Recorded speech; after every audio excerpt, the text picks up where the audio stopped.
Para-paraan para makakain. Diyos ko po. Yan na yung bihon ko na walang kahalo-halong karne. Nako. Magdalawang buwan na kami hindi makakain ng karne. Grabe na yung tiyan ko. Ang hapdi-hapdi na.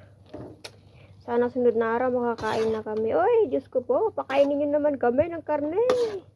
Grabe talaga ang mga ano dito ay. Mahirap din kasi pag ano na hindi ka susunod. Kasi ayan. Sunod na lang tayo para walang ano. Wala silang masabi sa iyo. Ayan. Yun po. Nitiis. Nitiis ng 2 buwan na talaga. Mag 2 buwan na siguro. 2 buwan na bukas. Ayan. Ayan po. Thank you for watching. Kumukulo-kulo na. Kain tayo mamaya.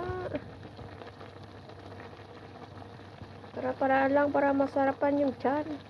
Para-paraan para makakain ng cravings kahit walang halong karne.